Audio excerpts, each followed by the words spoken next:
누가 밥상머리에서 정치 얘기하래? 대놓고 저녁밥 시간에 펼쳐지는 시사톡. 대한민국의 뉴스를 경남 도민의 시선으로 풀어보는 뉴스테이블 시간입니다. 오늘 두 분과 함께 할 텐데요. 배철순 경남 국정과제연구소장, 또 신상훈 전 경남도의원과 함께 하겠습니다. 두 분 반갑습니다. 네, 반갑습니다. 네, 반갑습니다.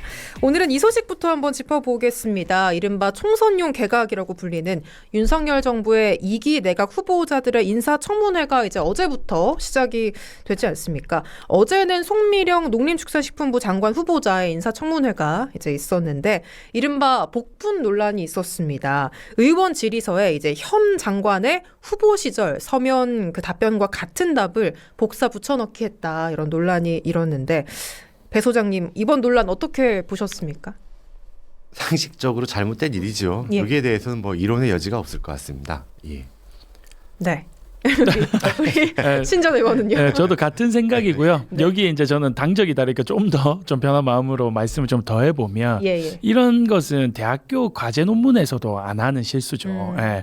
뭐 그나마 이제 좀 이해를 좀 해보자고 하면 예.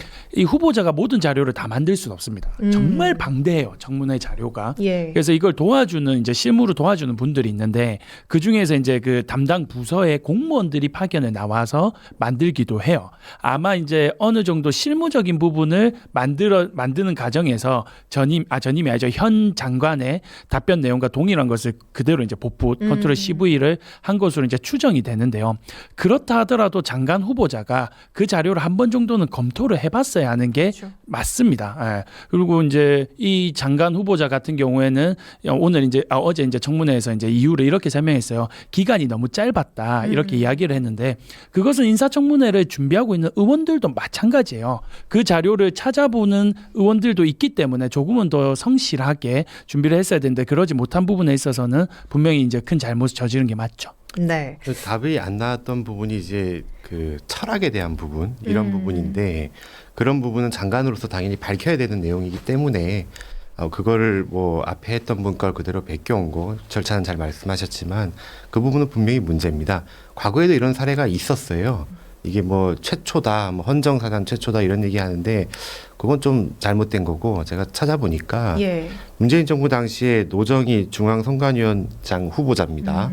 지금 현재 대법관이기도 하세요. 네. 뭐 우리가 뭐 너무 익히 잘 알고 계시는 김명수 대법원장이 제청하신 분이신데, 이분이 320건 중에 63건 이 복붙이었어요. 앞에 분과하고 똑같이. 선관위원 나오셨던 분 거를 그대로 붙이셨어요. 이런 경우가 이제 뭐 실무자의 실수라고는 하지만 뭐 최초는 아니고, 본인이 안 본 거에 대해서는 뭐 이론의 여지가 맞습니다. 없다. 특히 철학에 대한 부분을 얘기하는 건데, 자기 철학을 자기가 얘기를 해야지 안 하는 건 잘못됐다. 그 부분은 뭐 국민 여러분 앞에 더 드릴 말씀이 없다. 정말 잘못한 일이다라고 말씀드립니다. 네, 당을 떠나서 이제 후보자들의 인사청문회에 좀 더 이렇게 좀 진심으로 임했으면 좋겠다라는 생각이 들고요. 오늘은 이제 강도형 해수부 장관 후보자의 인사청문회가 있었습니다.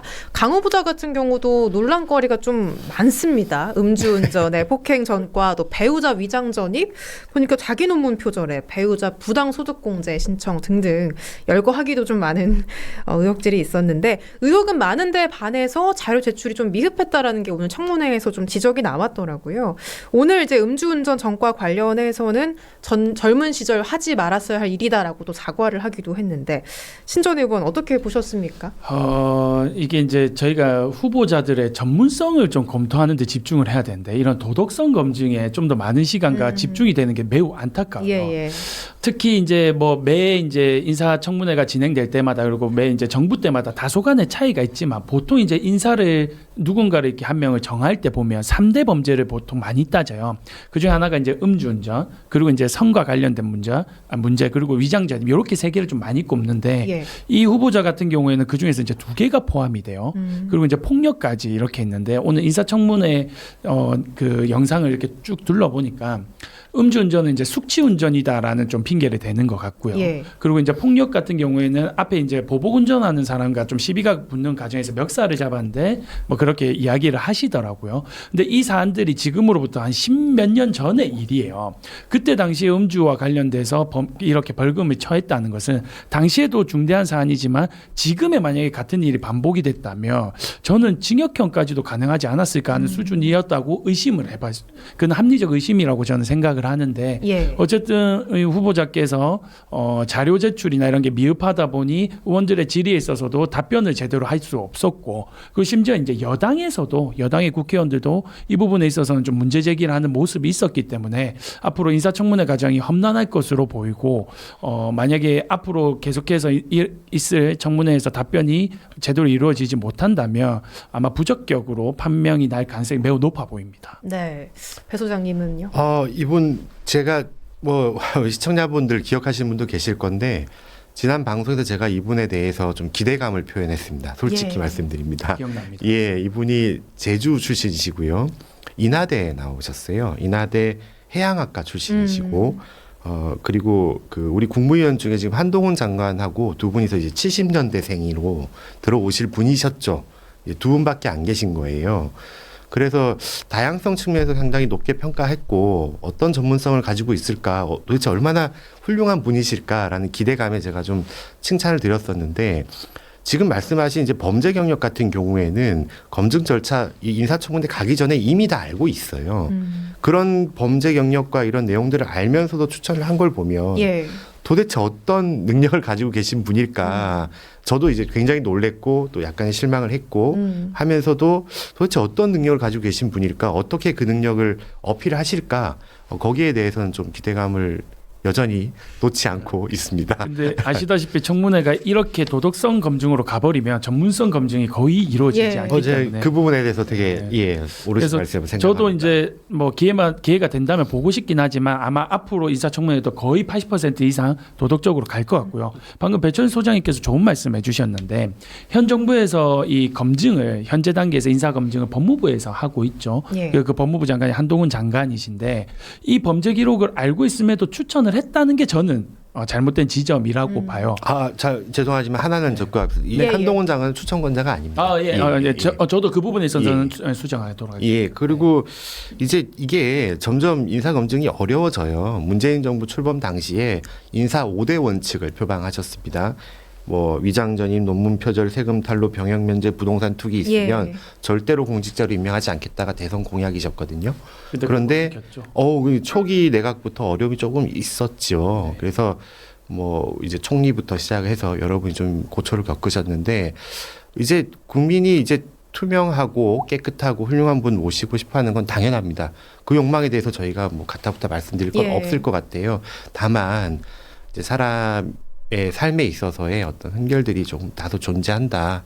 이런 부분도 저희가 어느 정도는 알고 있어야지 되겠다. 능력에 대해서, 정책에 대해서 좀 봐야 되겠다. 이런 지적에 대해서 동의합니다. 제가 말씀드렸던 부분을 마무리 지으면 한동훈 장관이 추천했다라는 발언은 제가 수정을 해야 될 것 같고요. 검증을 이제 법무부에서 진행을 하는데 검증이 미흡하지 않았냐라는 이제 의문을 던지면서 앞으로 이제 다른 내각이 더 이제 좀 될 것으로 보이잖아요.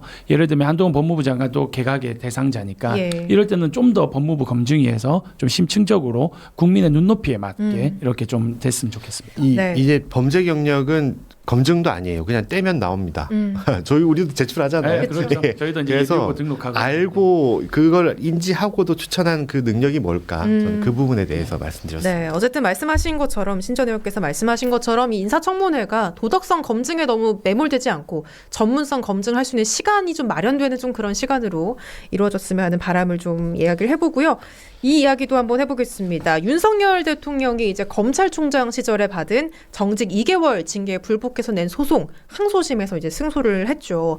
윤 대통령이 이제 패소했던 1심 판결이 뒤집힌 상황인 건데 이 사안 관련해서 이제 배 소장님 어떻게 보셨는지요? 이제 뭐 대통령 측 변호사가 뭐 법치주의를 확인했다 뭐 이런 말씀 주셨잖아요. 근데 여러분들께서 1심에 이렇게 나왔는데 2심이 엎어진 걸 보면 뭐 또 뭔가 영향력 아니냐 이런 얘기 하실 수 있어요. 제가 그 이야기를 하려고 했는데 차단하고 아닙니다. 그런 얘기를 하실 수 있어요. 충분히 그런 얘기 하실 수 있는데 저희가 법원에 대해서 그렇게 큰 영향력을 가지고 있다고 저는 일을 해본 사람 입장에서 대통령실 일해본 입장에서 예. 전혀 그렇게 생각하고 있지 않습니다. 특히 이 건에 대해서는 처음에 주장했던 논리가 그대로 가요. 뭐냐면 우리가 이제 일종의 이제 억울함이죠. 난 징계 처분한 게 억울하다고 했는데 그 징계의 내용보다 그 징계를 내리는 절차의 문제가 있었음을 확인을 한 겁니다. 앞부분에도 똑같이 절차 문제가 있어요. 이건 잘못된 거 아닌가요? 라고 처분에 대한 얘기를 한 거거든요. 근데 어떤 이 내용을 한번 보셔야 돼요. 이 판결문을 한번 보셔야 되는데 그 당시에 추미애 장관이 징계를 합니다. 예. 추미애 법무부 장관이 징계를 하는 거예요. 근데 징계를 내리는 사람이 그 징계 처분의 과정에 또 개입을 합니다.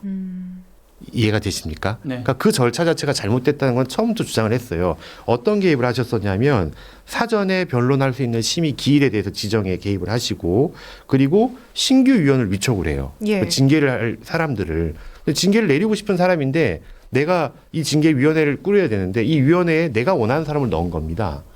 그건 절차적으로 잘못된 거잖아요. 예, 그 부분에 대해서 지적을 하셨고 그리고 기피 신청이라고 이제 이 사람은 우리와의 관계성이 있으니까 어려움이 있습니다라고 말씀을 드렸는데 그 부분은 또 받아들이지 않았어요. 그대로 또 반영이 됐어요. 이게 이제 이번 판결문의 내용이거든요. 예. 그래서 이제 사건의 내용보다는 절차의 문제성이 있었다라는 점에서 했고 요거는 저희가 생각컨대는 한번 읽어보시면 저는 좀 납득이 갔습니다. 그래서 법치주의 절차의 정당성에 대해서 확인했다라고 생각합니다. 예. 신 의원도 하실 네. 말씀 많으실 것 그렇죠. 같습니다. 우선 이제 차단시켰던 그 법무부의 어떤 권력이 작용한 거 아닌가에 능력이 대해서 아닌가. 예. 말을 최대한 줄여서 한마디만 붙여보면요. 어쨌든 1심에서 유죄가 나온 거잖아요. 예. 원고승소. 맞다. 예. 그렇죠. 그러니까 징계 절차가 옳았다라고 이제 1심에서 나왔는데 그때 법무부에서 고용했던 변호인을 이후에는 이제 해임을 해요. 그러니까 법무부에서 안일하게 2심 재판에 들어갔다는 거죠. 이 부분은 분명히 좀 한동훈 장관이나 법무부에서 좀 안일하게 했거나 혹은 정권의 어느 정도 눈치를 본 것이 아닌가라는 그런 의심을 이제 드릴 수밖에 없다 이렇게 보고요. 그리고 앞서 이제 배철수 소장님께서 2심은 이 징계 사유가 적법했는지보다는 이제 절차의 문제에 있어서 절차가 옳지 않았으니 징계를 취소하는 게 맞다라고 이제 이야기를 해주셨는데 예. 2심에서는 그것만 따졌지 이 징계 사유가 옳았는지에 대한 이야기는 재판부가 전혀 이야기를 하지 않았어요. 그래서 총 그때 당시에 윤석열 당시 검찰총장이 4가지 징계 사유가 있었는데 이 중에서 1심에서는 정치적 중립을 제외하고 3가지를 받아들여서 이것은 옳았다 이렇게 판결을 했었는데 3심이 남아 있는 만큼 할지 안 할지는 이제 앞으로 법무부에서 결정을 해야 되겠지만 3심을 좀 지켜보면서 윤석열 대통령의 징계 사유가 옳았는지는 국민들께 좀 질문을 드리는 그런 시간으로 가야 될 것 같습니다. 그 3심 얘기만 짚겠습니다. 예. 3심은 어렵죠. 왜냐하면 대통령을 변호하는 게 법무부 장관이에요. 그러니까 대통령의 변호사는 법무부 장관이 되거든요. 근데 법무부 장관이 다시 또 법무부에서 항소를 하라는 말씀이신데 그거는 이제 논리적으로 논박이 좀 어렵고 2심에서 끝날 걸로 저는 보고 이제 변호인을 바꾸는 부분에 있어서는요. 예. 그러니까 이제 변호인이라고 표현이 되는 겁니다. 법무부 측 인사가 법무부 장관이 바뀌므로 해서 바뀐다는 거에 대해서 이상한가요? 그게 저는 잘 모르겠습니다만은 그 사건을 주재하셨던 절차적 오류를 범했던 분이 임명했던 변호인들이었고 정권이 바뀌어서 새로운 장관이 오셨어요. 그런데 그 변호인을 절차적 오류를 하는 그거를 옹호하는 변호인을 다시 쓰라고 하시는 거는 조금 그것도 또 안 맞는 이야기 같다는 걸 첨언드립니다. 네. 자, 이 사안은 여기까지만 좀 이야기를 나눠보고요. 이번에 민주당 관련 이야기도 한번 해보겠습니다. 더불어민주당 전당대회 동봉투 의혹의 어떤 정점으로 지목된 송영길 전 대표가 어제 구속이 됐습니다. 민주당은 이제 송 전 대표가 이미 탈당을 했고 개인의 몸이기 때문에 민주당 차원의 공식 입장은 없다라고 이제 밝혔는데 돈봉투를 전달받은 것으로 이제 의심이 되는 현역 의원들이 줄줄이 소환되지 않을까 하는 좀 가능성이 제기되고 있습니다. 네. 우리 당의 분위기가 많이 안 좋죠. 예. 직전 당대표기도 하고요. 그리고 저는 한 가지 안타까운 것은 돈봉투를 뿌려서 당선이 되었는지는 모르겠지만 돈봉투 사건만 없었다면 송영길 대표의 당선이 되었었던 그때 전당대회가 정말 재밌는 전당대회였어요. 우리 당의 전당대회 역사상 가장 격차가 적었던 예. 심지어 1, 2간의 격차가 작은 게 아니라요. 1, 2, 3등이 다 30%를 넘어서 1, 2, 3등의 격차가 되게 적었던 매우 재밌고 흥미로웠던 전당대회로 기억이 되는데 이 전당대회가 돈으로 얼룩지면서 전당대회가 아니냐라는 이제 비아냥까지 들어야 되는 상황이 됐는데요. 예. 더 큰 문제는 이미 현역 국회의원이 한 명이 구속이 되어 있는 상황에서 돈 봉투를 받았을 거로 특정되는 10명에서 20명 정도 되는 의원들이 선거를 앞둔 시점에서 줄소환이 될 것으로 거의 기정사실화되어 보입니다. 이렇게 되면 단순히 당의 분위기만 안 좋아지는 것이 아니라 이 20명 가까이 되는 의원들은 다 지역구에서 또 후보자로 뛰어야 되는 분들이기 때문에 네네. 실질적인 선거 운동에까지 영향을 미칠 수 있어요. 그래서 총선을 앞둔 시기인 만큼 매우 좀 암울하다 그렇게 봅니다. 네. 배 소장님도 이 사안에 대해서 좀 이야기를 한 말씀 해주시죠. 뭐 제가 다른 부분보다 송영길 전 대표가 검찰 조사하고 나와가지고 기자들하고 인터뷰한 얘기를 보고 정말 화들짝 놀랐습니다. 워딩 그대로 전당대회는 자율성이 보장된 당내 잔치니만큼 검찰이 이것을 수사하는 것은 헌정사상 최초다라고 이제 비난을 하셨거든요. 근데 정말 죄송한데 돈봉투 사건 저희도 잘 알고 있지 않습니까? 예, 우리 지역에서도 잘 알고 있는 사건이고 이분이 변호사세요. 그런데 이게 그러니까 당내 잔치니까 돈봉투를 뿌려도 된다 이런 주장을 하신 거거든요. 전 납득이 안 되고 왜 이런 얘기를 하셨을지 정말 모르겠고요. 이게 죄가 되게 큽니다. 당시 옛날 2008년 당시에도 연루되셨던 분이 아마 징역형이 나오고 집행유예가 나왔지만은 이게 이제 5년 이하 징역짜리거든요. 예. 굉장히 센 범죄예요. 민주주의 주장하시는 분이잖아요, 이분이. 그리고 정당 제도를 이걸 뭐 돈으로 어떻게 해결해 보겠다는 건데 저는 이런 말씀하셨다는 것 자체가 본인이 이미 인정을 하고 계신 거 아닌가? 왜 그런 말씀을 더 하셔서 더 이상하게 보일까? 이게 좀 납득이 안 됐습니다. 네. 배철 소장님의 지적에 저는 뭐 100% 동의하고요. 한 가지 더 좀 첨언을 해보자면 그 첨언은 네. 광고 듣고 와서 함께 하겠습니다. 저희 광고 듣고 돌아올게요.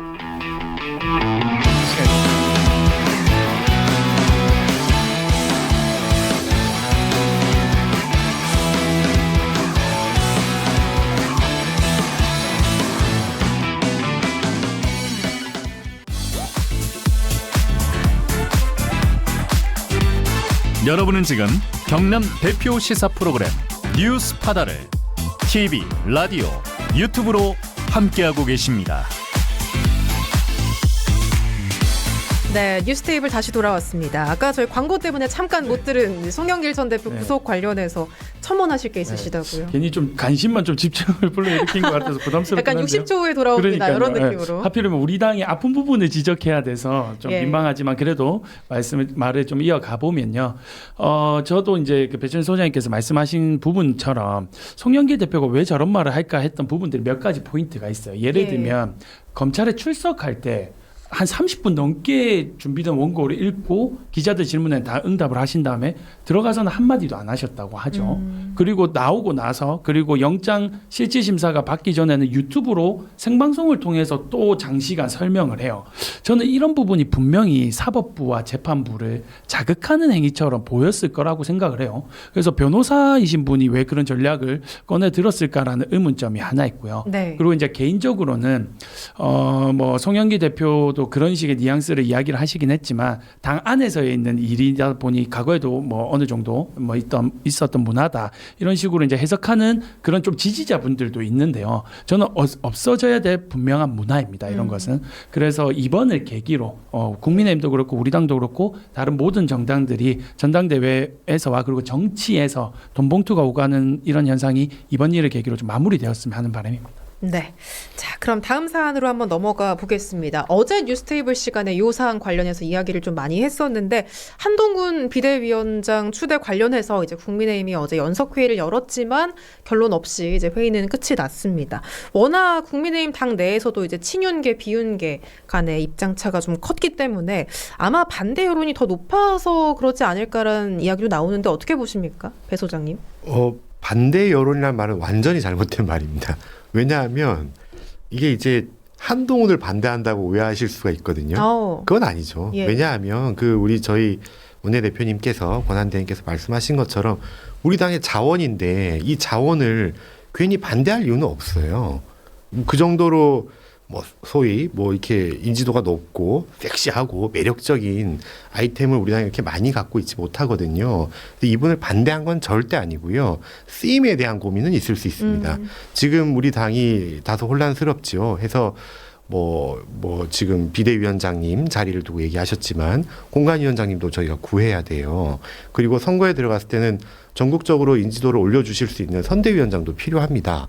이런 여러 가지의 자리를 두고 고민을 하는 거고 다양한 고민이 있었다라는 의견으로 받아주셔야지 이게 반대다. 한동훈 오지 마라. 그럴 처지가 아닌 것 같거든요. 저희가 보기에는. 뭐 그래서 그 부분은 그렇게 해석을 해주시면 어떨까 제가 말한 싶습니다. 반대 여론은 이제 비대위 추대를 반대하는 현역 의원들의 의견이다 정도로 이제 이해를 하시면 좋을 것 같습니다. 예, 뭐 다른 의견들을 내신 분들이 있는 걸로 저도 알고 있고 또 형태의 문제도 있을 수 있잖아요. 비대위의 형태라든지 아니면 선대위의 조기 전환이라든지 이런 여러 가지 옵션들이 남아있기 때문에 그 정도로 이해하시면 어떨까 싶습니다. 예. 네, 뭐 저는 그 수도권 중심에 있는 그 후보자들 혹은 당협위원장들의 위기감이 아마 이런 한동훈 장관을 그 비상대책위원장으로 오는 것을 약간 반대하는 흐름처럼 보이게 만든 것이 아닌가 그런 생각이 들어요.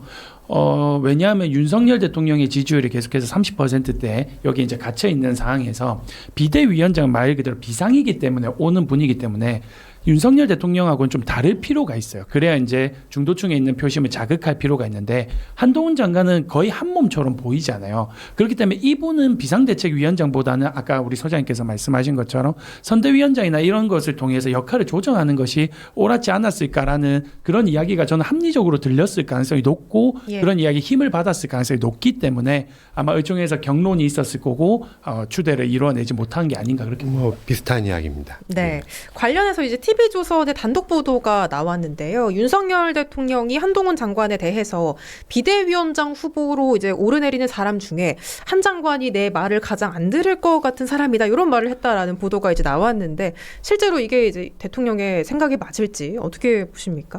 저는 맞다고 생각합니다. 저도 뭐 이거는 정말 여담의 여담으로 제가 여기 이 고향에 돌아와서 여러분들이 한동훈 장관 봤냐? 봤죠. 이제 국무회의 같은 거 하시니까 그럼 어떠냐 이런 얘기 하거든요. 또 여쭤보는 게 진짜 술 안 먹냐 이런 얘기 많이 하시거든요. 예. 근데 저희가 이제 용산에 있었잖아요. 그 근처가 숙명여대가 있습니다.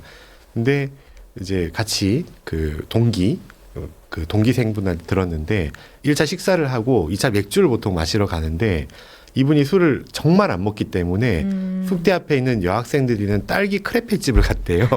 그래서 예. 자기들이 이제 태어나서 처음으로 아가씨들이 가는 딸기 크레페 집을 가봤다. 뭐 이런 얘기를 하는 걸 제가 들은 바가 있거든요. 이분 굉장히 자기 관리 철저한 분이시고 그런 지점에서 뭐 타협을 하거나 뭐 대통령이 얘기를 하든 누가 얘기를 하시든 자기 주관을 감추지 않는 분이라고 저는 생각을 합니다.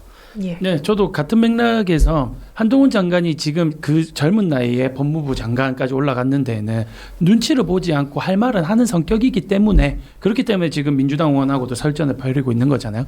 그런 지점에서는 이 발언은 맞다고 봐요. 근데 이게 부정적인 의미가 아니라 아마 긍정적인 의미에서 대통령이 한 말이 이렇게 언론에 기사가 나가지 않았을까 보고요. 다만 한동훈 장관이 비대위원장으로 오면 저는 윤석열 대통령의 고민 지점은 한 가지가 있을 거라고 봐요. 뭐냐면 조기 레임 덕 가능성이 있습니다. 왜냐하면 다음 대선 주자를 너무 빨리 등장시키는 꼴이 예. 되거든요. 그래서 그 고민을 아마 윤석열 대통령께서는 하지 않을까 그런 생각을 못 해봅니다. 네, 오늘 뉴스테이블 여기서 마무리해 보겠습니다. 지금까지 배철순 경남 국정과제 연구소장, 신상훈 전 경남도의원 두 분과 함께했습니다. 말씀 잘 들었습니다. 네, 고맙습니다.